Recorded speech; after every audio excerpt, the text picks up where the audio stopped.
श्रोत्यांनो, आज मराठी भाषा गौरव दिनानिमित्त मी मधुरा लाटकर मायबोली या विषयावर आपले मनोगत व्यक्त करू इच्छिते.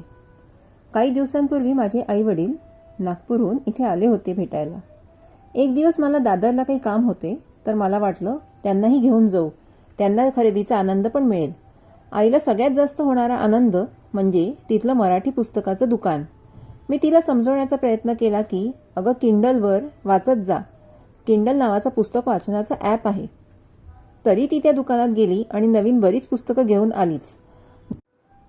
घरी आल्यावर जेव्हा मी ती पुस्तकं हातात घेतली तेव्हा जो आनंदाचा अनुभव आला तो किंडलवर वाचण्यात कित्येक वर्षात मी अनुभवलेला नाही.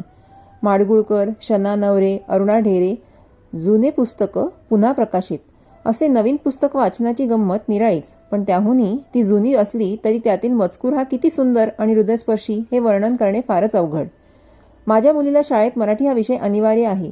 काल तिचा मराठीचा अभ्यास घेत असताना वाटलं की तिला मराठी शब्दांचा अर्थ इंग्लिशमधून समजवावा लागतो. यातच किती दयनीय परिस्थिती झाली आहे याचा अंदाज येतो. तरी आमच्या घरी दोन भाषा एकत्र करून बोलणे आम्ही शक्यतो टाळतो आणि मराठीत बोलण्याचा आग्रह असल्यामुळे तिचं बोलणं बऱ्यापैकी शुद्ध आहे याचं समाधान वाटते. माझं पूर्ण शिक्षण इंग्लिश माध्यमातून झालं. इयत्ता 9वीमध्ये असताना कुठल्या तरी लोकप्रिय समाचारपत्राने मराठीत वक्तृत्व स्पर्धा आयोजित केली होती. मला नेहमीच वक्तृत्व स्पर्धेत जाण्याचा उत्साह असायचा. नेमकं यावेळी ती स्पर्धा मराठीत आहे हे कळालं आणि मी जाम घाबरले.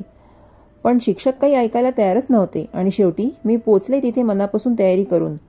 घाबरत घाबरत का होईना अंतिम फेरीपर्यंत पोचले आणि उपविजेता झाले.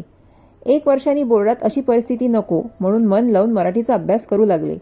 सुदैवाने माझ्या आईला वाचनाची अत्यंत आवड असल्यामुळे वाचनालयामधून निरनिराळे मासिक, कथासंग्रह, कादंबऱ्या नियमितपणे घरी यायचे. मग प्रत्येक सुट्टीमध्ये इंग्लिशच्या बरोबरीने मराठी वाचनही सुरू केले. 11वीत 2 नवीन मैत्रिणी बनल्या, गौरी आणि राधिका, आणि दोघींना मराठी वाचनाची आधीपासून आवड होती.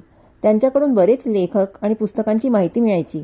आम्ही तिघी वाचनालयाचा भरपूर उपयोग करायचो. पुढे CAचं शिक्षण झाल्यावर वाचनाची आवड कायम जोपासली गेली आणि त्यामुळेच लेखनाची पण. मराठी हिंदीमध्ये मागच्या काही वर्षात लिहायला सुरुवात केली तेव्हा लक्षात आले की भाषा समृद्ध असणे फारच गरजेचे असते.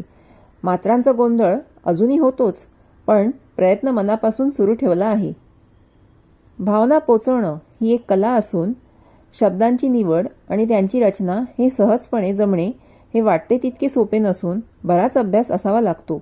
इंग्लिशमध्ये ज्या वेगाने विचार मनात येतात त्याच वेगात ते मांडताना कळत देखील नाही.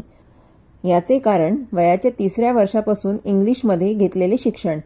घरातील सगळेच मराठी बोलत असल्यामुळे मित्रमैत्रिणी हिंदी आणि संस्कृत हा अनिवार्य विषय म्हणून 4ही भाषा शिकायला मिळाल्या.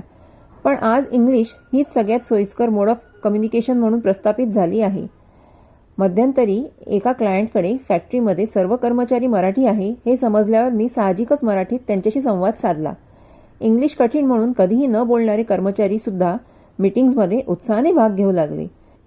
हे मॅनेजमेंटला जरी खूप पटले नसले तरी माझं म्हणणं एवढंच होतं की ज्या प्रांतात आहोत त्याची भाषा का नाही, आणि तेही जर सकारात्मक परिणाम देणारं आहे, पॉझिटिव्ह आउटकम हे दिसत असताना सुद्धा इंग्लिश किंवा हिंदीचा अट्टास का बरं? जैसा देश वैसा भेस हे मी लहानपणीच शिकले. माझे वडील ज्या ज्या प्रांतात कार्यरत होते तिथली भाषा त्यांनी आत्मसात केली, तामिळ असो वा गुजराती. त्यामुळे त्यांना सगळ्यांशीच संवाद साधणे आज देखील सोपे वाटते. आज बस, लॉबी, पार्क, शाळा, कॉलेज, शिकवणी वर्ग सगळीकडे फक्त इंग्लिश भाषेचा प्रयोग दिसतो. मला स्वतःला या भाषेचं फार प्रेम आहे, पण जेव्हा घरी पण मराठी लोकांना इंग्लिशमध्ये बोलताना बघते तेव्हा कुठेतरी खंत वाटते. आताची आणि येणारी पुढची पिढी ही किती मोठ्या सुखाला मुकणार हा विचार मनात राहतो. शाळेतले मराठी पुस्तकं अत्यंत कष्टाने वाचणारी ही मुलं कधी मराठी कथासंग्रह, लेख, आत्मचरित्र, कविता संग्रह वाचतील का? त्यात काय दडलंय हे OTTवर इंग्लिश सिरीज पाहणाऱ्या किंवा किंडलवर इंग्लिश वाचन करणाऱ्या या पिढीला कसं समजणार? आपल्या मातृभाषेतून जो ओलावा मिळतो, मायेची जी ऊब अनुभवता येते ती इतर कुठल्याही भाषेतून शक्य होणे अवघड. मोठे होऊ लागलो की आजोळची आठवण येते, तसेच वाचलेल्या पुस्तकांची आणि गोष्टींची पण. ही आठवण फक्त इंग्लिशपुरता सीमित राहू नये याची आपण सगळ्यांनीच काळजी घेणे आवश्यक आहे. OTT, सिनेमागृहात, नाट्यमंदिरात अधूनमधून मराठी कार्यक्रम, सिनेमे, नाटकं सहपरिवार आवर्जून बघावे, मराठी जुने नवीन गाणी ऐकावी, एखादं पुस्तक मिळून वाचावे, असे सोपे प्रयत्न शक्य आहेत हे असे मनापासून वाटते. सगळ्याच भाषा सुंदर आणि वैशिष्ट्यपूर्ण असतात. आपली मातृभाषा असल्यामुळे तिला जोपासून समृद्ध ठेवणे ही आपली जबाबदारी निश्चितच आहे, नाही का?